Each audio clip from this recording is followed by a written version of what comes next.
Ladies and gentlemen, boys and girls of the Rocky Mountain area, welcome to another episode of On the Rocks with Denver Davis. I am once again here with our general manager, who has done a pretty big job stepping into this role, and he's through a whole season now. Cody Chalifoux, welcome back.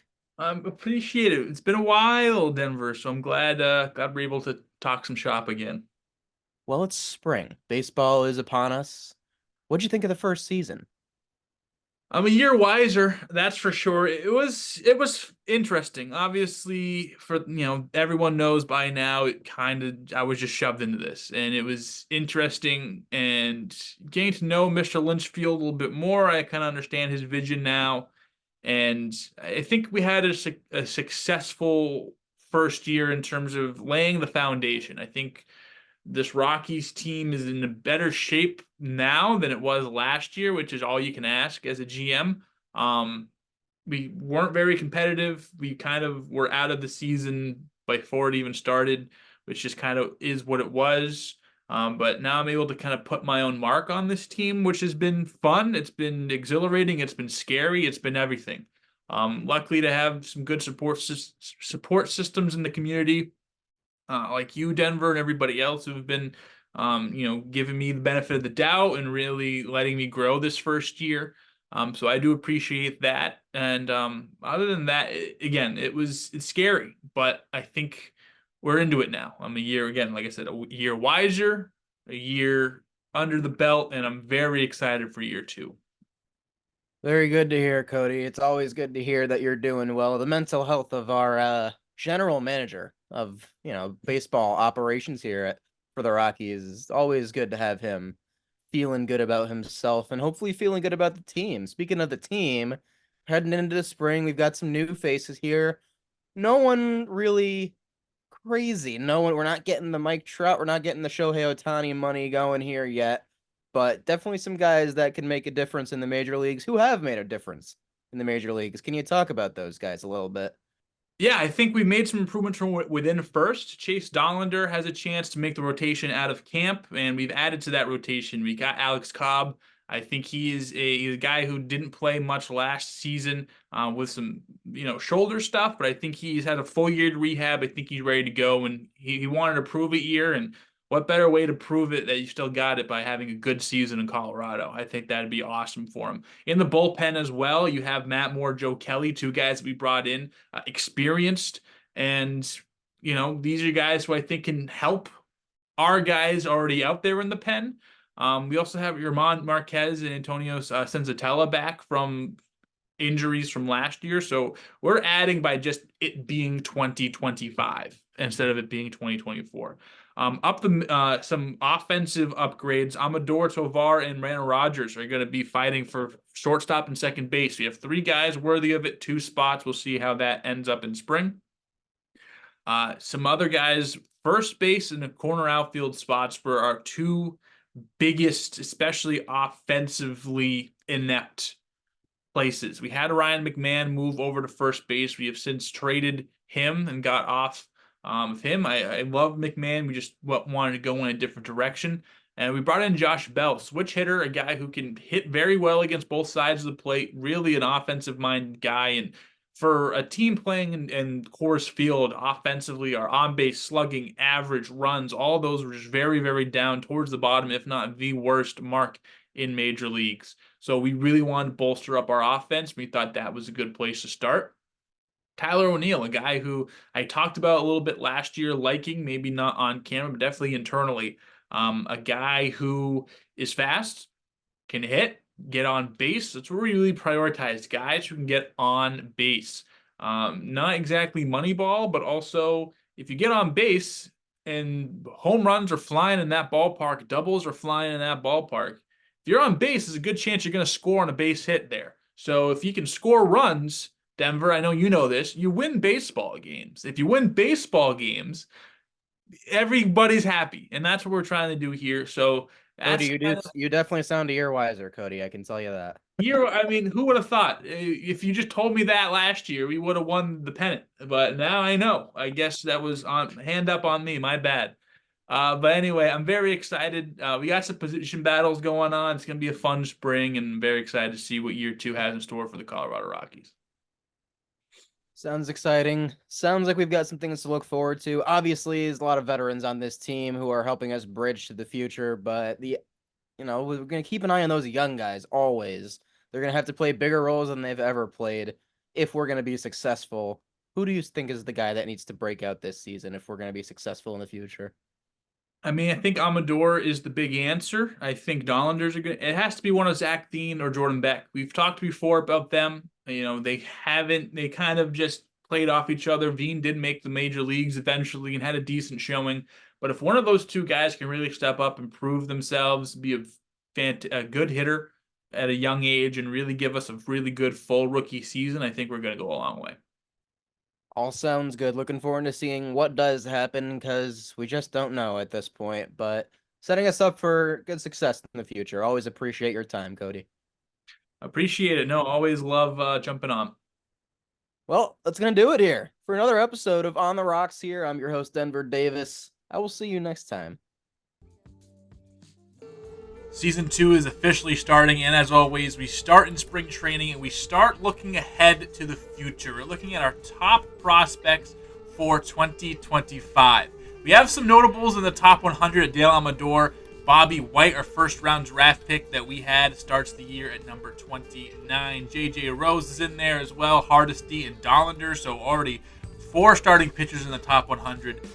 Top 50 just about. We only had 1 top 100 pitcher all year. Veen and Jordan Beck are also in there towards the end, as they will be battling out for some roster spots, and that does it for our top 100 prospects. Well, now let's get into our top 15 by our organizational standards. First, starting off with number 15, Hankins. So Ethan Hankins, we received in the trade last year for Elias Diaz. He was very good with us for the short time we had him. Needs to work on the walks. Other than that, comes in number 15. Could be a solid pitcher in our rotation.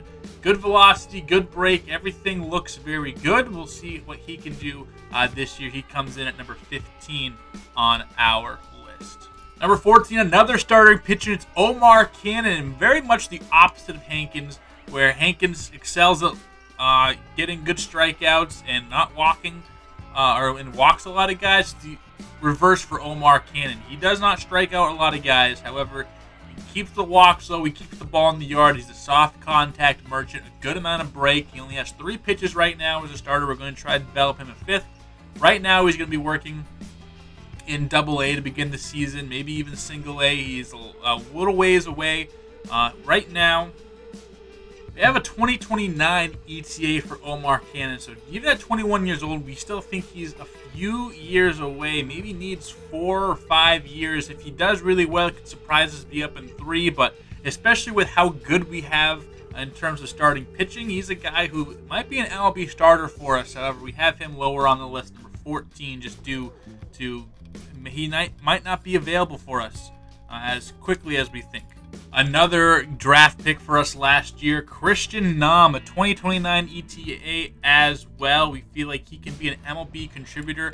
Power over contact for him, and that's really the only skill that is developed as of right now. I think he could be a good power hitter in the minor leagues right now. However, we're going to start him off in the low minors, probably back at rookie ball or even higher low A.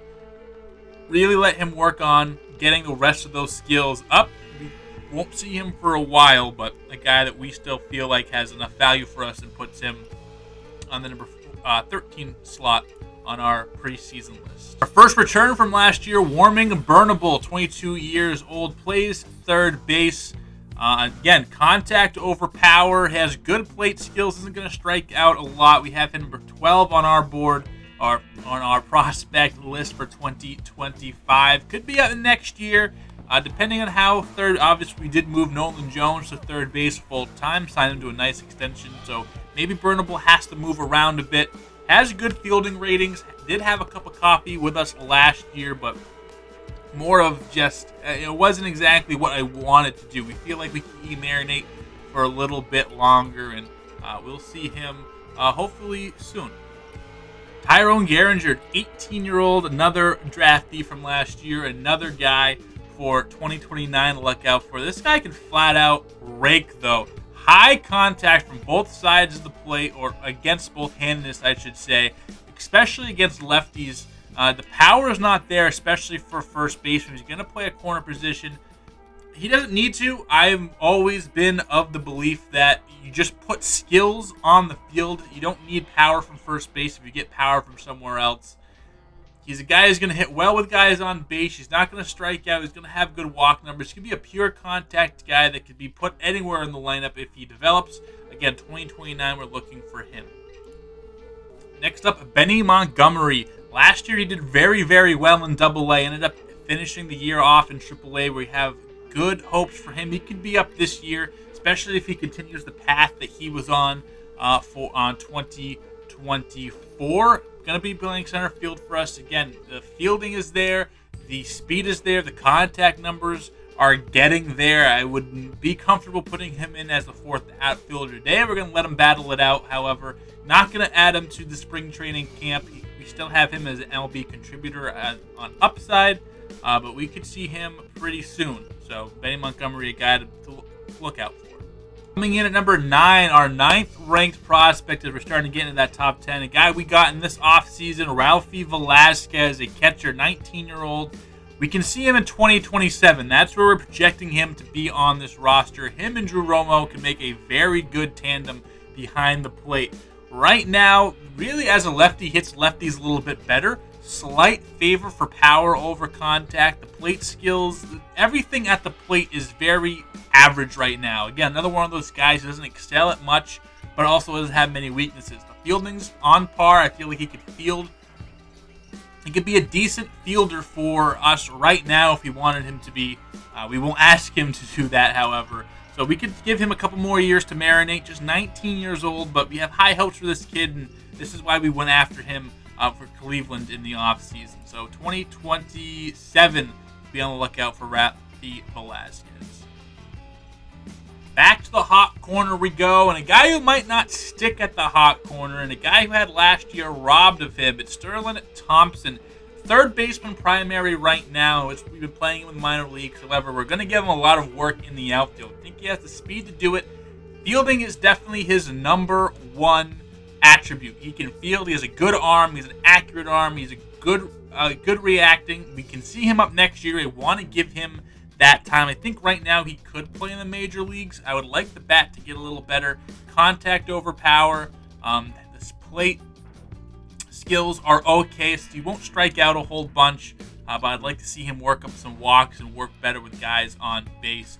But with breaking his ankle last year, we could see him this year. We have him in the 2025 ETA. However, we do want to definitely give him some at-bats, and we're going to start him off in AA. Let him work. If he works out, he can come up, especially if we're having a season like we did last year. But if not, we're not going to rush him. He can be a MLB starter for us one day, and might have to move to the outfield to do that. Here's our first of 3 players who are most likely going to start off the season in the major leagues. Jordan Beck. Next up, we'll talk about Zach Veen. A little spoiler alert. These guys are 7-6. And this is where it starts with our top 100 prospects, both guys in the mid-80s to begin the season. They're neck and neck. Who is going to take it? And that's really what we've set out and told these guys. Who is going to take it? We have a corner outfield position, maybe even 2. They both could do it. We did bring in Tyler O'Neill. They're going to be battling for it. Beck favors power over anything, especially against righties. Had some real pop. Last year struggled. Veen made the show. He did not. He would break camp as a full-time rookie. Fielding's good. Speed and athleticism is kind of where we want it. He has more to prove than Veen does. He did not do really well in AAA last year, so hopefully we're looking for a very good year, very good spring for Jordan. Peanut butter and jelly, you can't talk about Beck without talking about Veen. Made the show last year. Again, more of an overall solid bat. Definitely contact. Overpower, but it's not like it's too much of a gap. This is a guy that's had a lot of high hopes ever since being drafted by the Rockies years ago, and he's finally starting to bud. Fielding might be a little bit lower on a scale than Beck, but I think the hitting overall is in a better place. So he's going to get the first chances to screw up. and that's kind of how we're playing it. Again, number 6 on our board. He's going to start the year in Major League Baseball, most likely. Even if he has a tough spring, at worst, he'll be a bench guy for us. But I think Zach Feeney's going to have a nice role here in 2025. And a guy that we have tabbed as one of the stars on this team, or MLB starter, but he can be a star. Chase Dollander will be with us in 2025, no matter what. We're going to let him get his bumps, take his licks. And he's done everything. He was incredible for us in AA, moved to AAA, got hit around, but then evened out. Nothing is too much of a weakness for him. Nothing really too much of a strength. A little bit higher in the strikeout department. He'll miss some bats. He's going to keep the ball in the yard, but that's probably his biggest struggle. The control is in a decent place. The velocity and breaker are in a very good place for his age. His curveball and his changeup have a lot of break. He'll be breaking camp with us unless anything goes disastrously wrong. He's going to be in our rotation from the beginning of the year to the end of the year.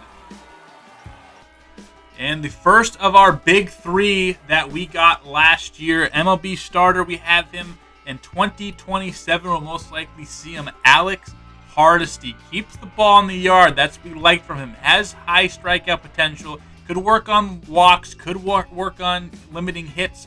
And also doesn't really do well with runners in scoring position. But other than that, he throws hard as shit.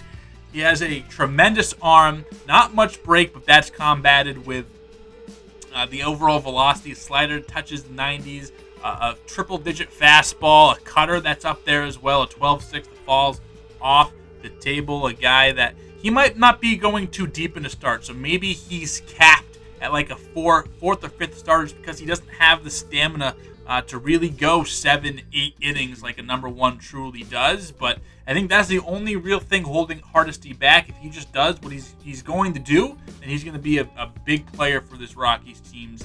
Next up, J.J. Rose. Out of the box, might be a little bit behind Hardesty, but we have him as a star potential, the first of 3 on our list.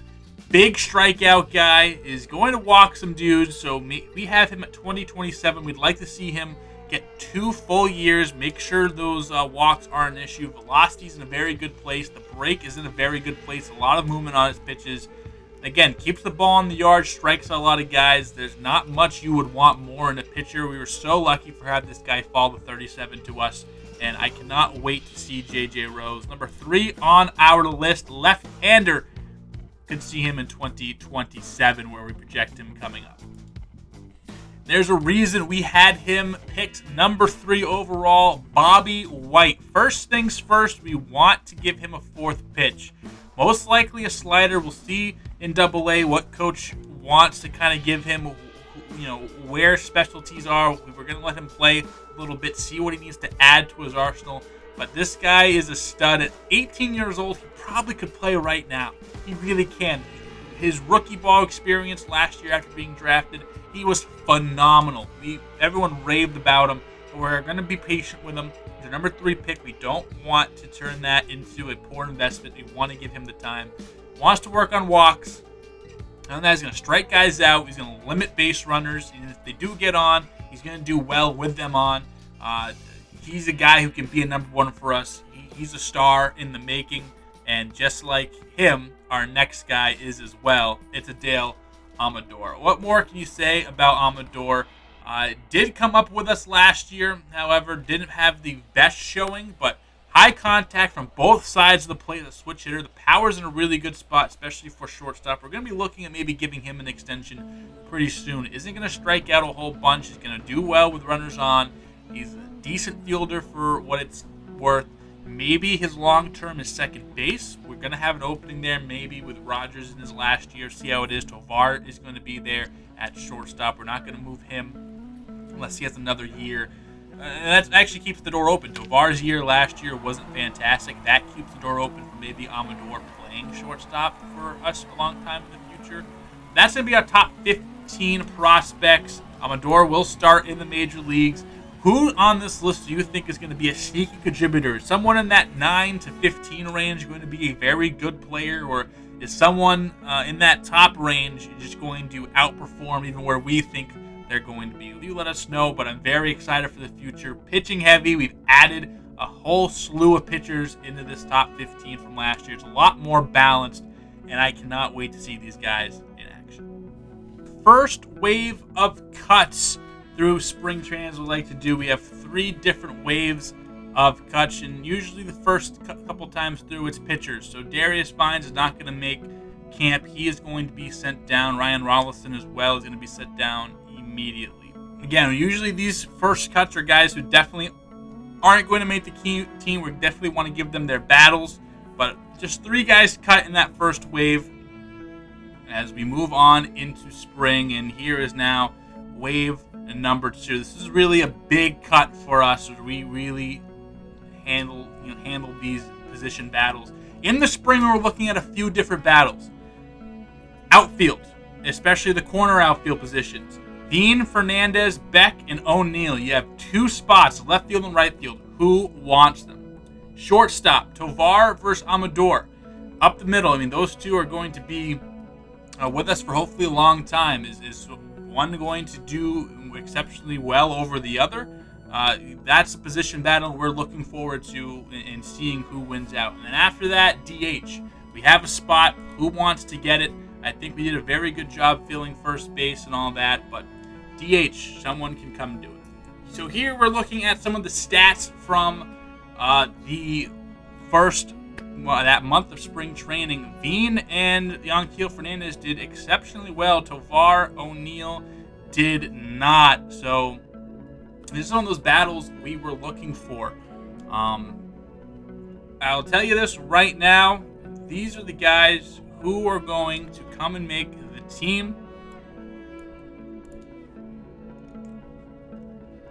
As we go over the final roster cuts, we will be starting O'Neill. I think that his pedigree, spring training for guys who have already been in the major leagues and proved they can be in the major leagues, isn't as important.